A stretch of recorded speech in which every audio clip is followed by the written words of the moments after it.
السلام علیکم ورحمۃ اللہ وبرکاتہ۔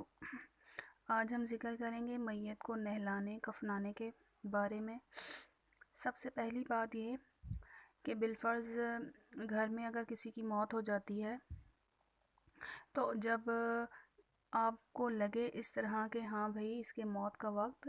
قریب آ گیا ہے، تو اس کی نشانی جو ہے وہ بتا دی گئی ہے کہ جب سانس جو ہے وہ انسان کا اکھڑنے لگ جائے اور جلدی جلدی چلنے لگے اور ٹانگیں جو ہیں وہ ڈھیلی پڑ جائیں کہ کھڑی نہ ہو سکے اور ناک ٹیڑھی ہو جائے اور جو کن پٹیاں ہیں وہ بیٹھ جائیں تو سمجھو اس کی موت آ گئی ہے۔ تو اس وقت جو ہے وہ جو اس کے آس پاس لوگ بیٹھے ہوں وہ زور زور سے کلمہ شریف پڑھنا شروع کر دیں۔ سورہ یاسین جو ہے پڑھنے سے موت کی سختی کم ہو جاتی ہے، تو اس کے سرہانے یا کہیں اس کے پاس بیٹھ کر جو ہے وہ سورہ یاسین شریف پڑھیں اور اس وقت جو ہے وہ کوئی ایسی بات نہ کرو یا اس کا دل جو ہے وہ دنیا کی طرف مائل نہ ہو اور نہ ہی اس کے سامنے کوئی ایسے لوگ آئیں کہ جن سے وہ بہت زیادہ محبت کرتا ہے، کیونکہ وہ وقت جو ہے وہ اس طرح کا ہوتا ہے کہ اللہ رب العزت جو ہے وہ مطلب اس کا دل جو ہے وہ دنیا کی طرف سے ہٹ کے کیا ہو آخرت کی طرف جو ہے وہ جو اس جہاں سے ختم ہونے والی ہے۔ تو مرتے وقت جو ہے جب مر جائے تو سب عضو کیا کرنے اس کے درست کرو، کسی کپڑے سے اس کا منہ اس طرح سے باندھو کہ کپڑا جو ہے وہ ٹھوڑی کے نیچے سے نکال کر اس کے دونوں سرے سر پر لے جاؤ اور گرہ لگا دو تاکہ منہ کیا ہو پھیل نہ جائے، اور آنکھیں اس کی بند کر دو اور پیر کے دونوں انگوٹھے ملا کر باندھ دو تاکہ ٹانگیں پھیلنے نہ پائیں۔ پھر کوئی چادر اڑا دو اور نہلانے اور کفنانے میں جہاں تک ہو سکے جلدی کرو۔ اچھا، یہاں پر ایک اور بات کہ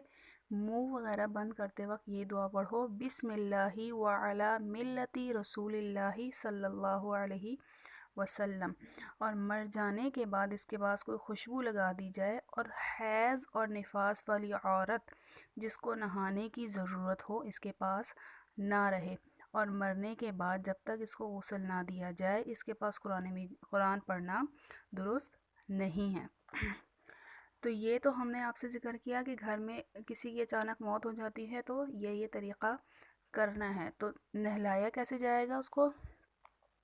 تو نہلانے کا طریقہ کیا ہے کہ اگر سب سے پہلی بات اول بات کہ اگر نہلانے کی کوئی الگ جگہ ہے کہ پانی کہیں الگ جو ہے وہ بہہ جائے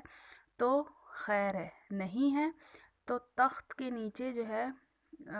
گھڑا کھدوا دے، مطلب وہ پہلے زمانے میں اس طرح ہوتا تھا، تو تخت کے نیچے جیسے کچھ اس طرح کا ہو کہ نکاسی کا انتظام کہ جو پانی جو ہے وہ جب مردے کو نہلائیں تو وہ ڈائریکٹ جو ہے وہ نالی میں چلا جائے، اور اس سے جو ہے اگرچہ جو ہے وہ کوئی نقصان نہیں ہے کسی بھی قسم کا، لیکن کسی دوسرے کو اس سے تکلیف نہ ہو پانی کی وجہ سے۔ تو نہلانے کا طریقہ کیا ہے؟ پہلے مردے کو استنجا کرا دو، لیکن اس کی رانوں اور استنجے کی جگہ پر اپنا ہاتھ مت لگاؤ اور اس پر نگاہ بھی نہ ڈالو۔ آج کل جو ہے وہ دستانے ملتے ہیں، اس سے جو ہے وہ آپ ہاتھ پہن سکتے ہیں، پلاسٹک کے دستانے، بلکہ اپنے ہاتھ میں جو ہے کوئی کپڑا لپیٹ لو اور جو کپڑا ناف سے لے کر زانوں تک پڑا ہے اس کے اندر اندر دھلاؤ، یعنی کہ جب ہم کفن لینے جاتے ہیں تو وہ ایک چادر دیتے ہیں ایکسٹرا،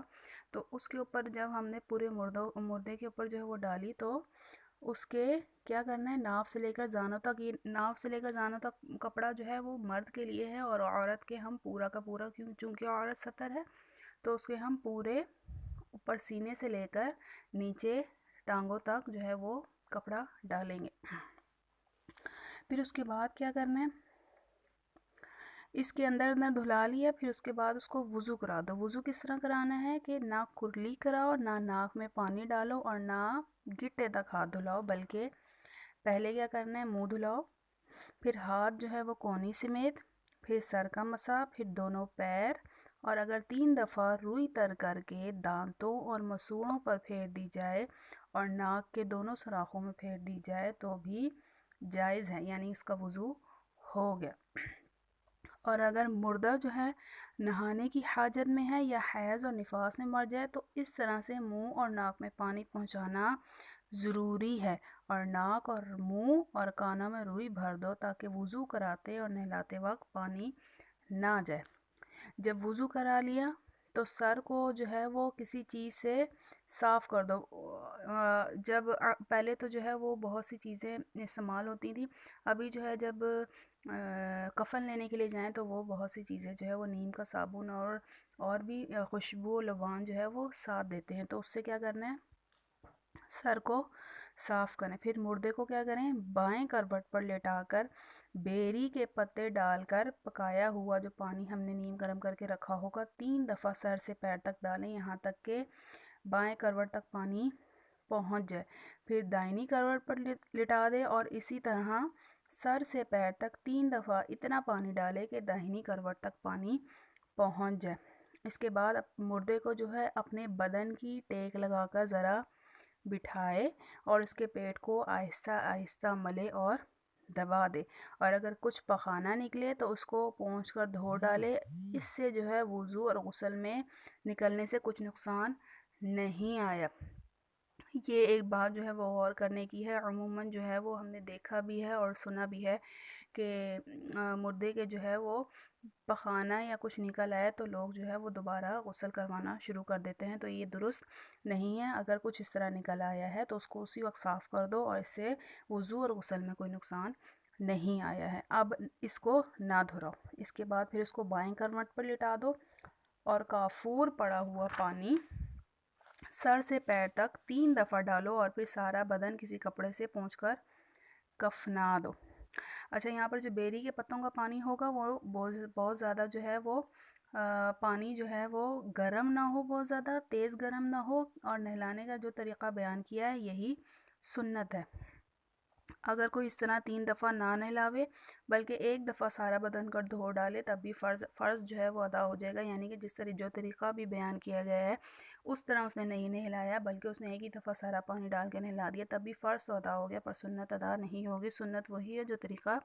بتلایا گیا ہے۔ اچھا، تو پھر یہاں پر ایک اور بات کہ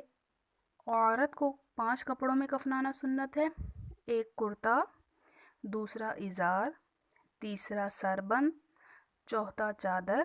پانچویں سینہ بند۔ ازار کسے کہتے ہیں؟ ازار جو ہے سر سے لے کر پاؤں تک ہونا چاہیے، ازار سر سے لے کر پاؤں تک ہونا چاہیے، اور چادر جو ہے وہ اس سے 1 ہاتھ بڑی ہو، اور کرتا گلے سے لے کر پاؤں تک ہو لیکن نہ اس میں کلی ہو نہ آستینے، اور سر بند جو ہے 3 ہاتھ لمبا، اور سینہ بند چھاتیوں سے لے کر رانوں تک چوڑا اور اتنا لمبا ہو کہ بند ہو جائے۔ یہ جو ہے وہ عورت کے کفن ہے۔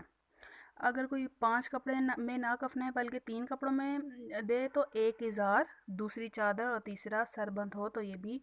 درست ہے۔ تو اب کفنانے کا کیا طریقہ ہے کہ سب سے پہلے چادر بچھائے، پھر اس کے بعد ازار کیا تھی، سر سے پاؤں تک،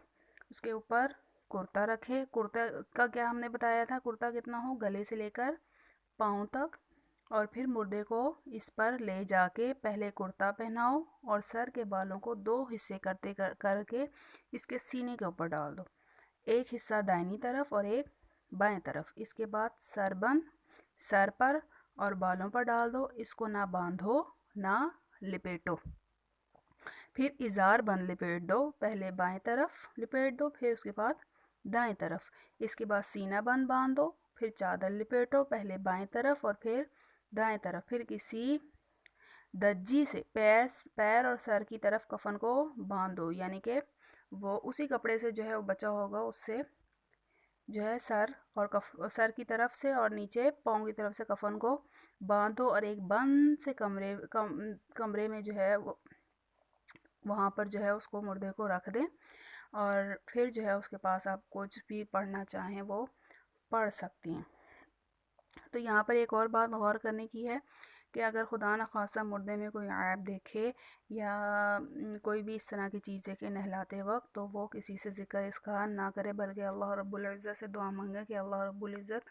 اس کے لیے آگے کا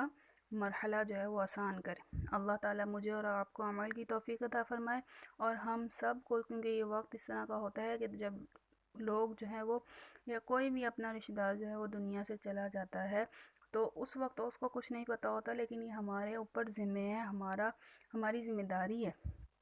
کہ ہم اس کو جو ہے وہ آخری جو لمحات ہیں دنیا میں اس کو اچھے طریقے سے رخصت کریں۔ انشاءاللہ تعالی کل ایک نئی ویڈیو کے ساتھ حاضر ہوں گے، تب تک کے لیے السلام علیکم ورحمۃ اللہ وبرکاتہ۔